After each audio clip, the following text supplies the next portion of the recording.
It's Ryan here. All right, you already know we're drinking that good coffee here. Actually, we're not, because I've already had 3 cups today, but you know what? We're always into good coffees, so anyways, the notion was there. So we're talking about 2 books that I'm recommending to anyone pursuing any sort of creative art form or is on that art journey, right? So you've gone through the ups and downs of the creative process, the creative life. We already know it's not the easiest route to choose. So book number 1 I'm recommending is by Elizabeth Gilbert. It's called Big Magic, by the author of Eat, Pray, Love, if you've ever seen that movie or read that book. It's called Creative Living Beyond Fear. So it breaks it down into different aspects, almost like a science, and it gives you different perspectives. One of the things that really stuck out to me was the notion that artists are always into perfection, right?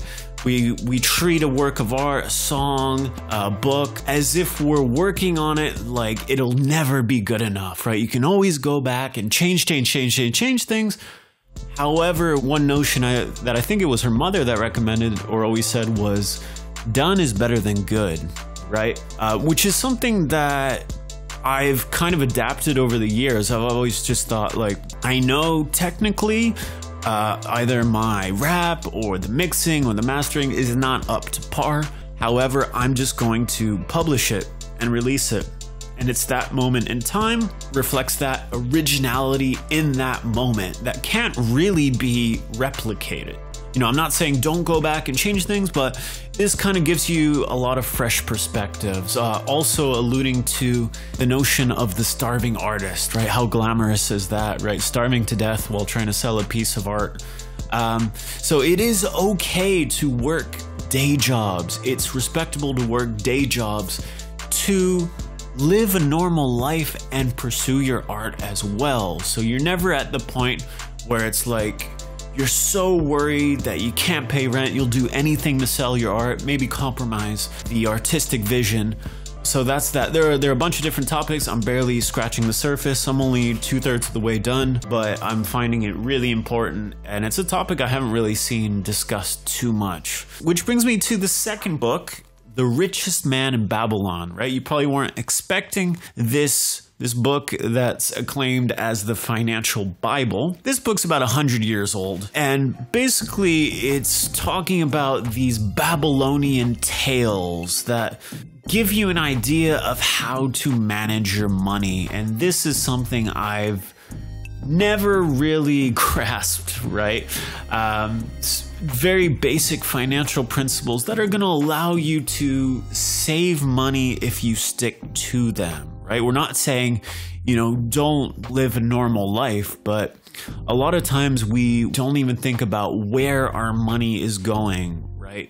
We're just thinking, oh, we'll buy that, and then 2 weeks after a paycheck comes in, we're pretty broke, right? You're selling things on Craigslist, half your house is up there, right? We've all been there, or maybe it's just me.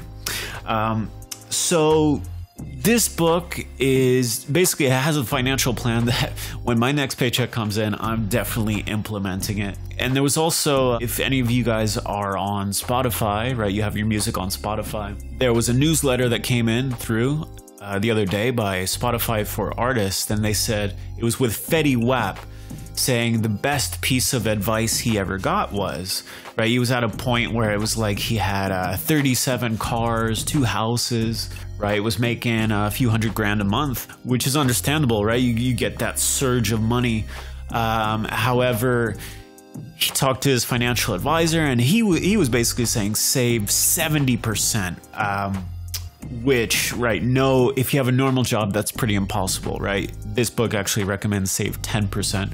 But it's that mentality of saving, because once you have savings, then you have a safety net, you have money that you can invest in, right? You don't go crazy. Well, anyways, I think if you combine the creative help with the financial help, there's no reason that you can never stop pursuing your passion. There's no realistic reason, right?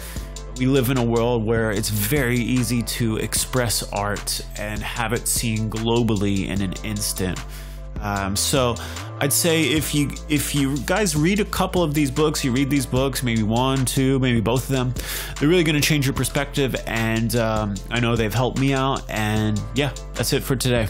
See you guys. Bye. Fighting till the end, I'm after all that victory. Lost for so long, it was just a mystery. Year by year grind, see, that's my history. And I chase that victory. Fighting till the end, I'm after all that victory. Lost for so long, it was just a mystery. Year by year grind, see, that's my history. And I chase that victory. After that victory, like best believe.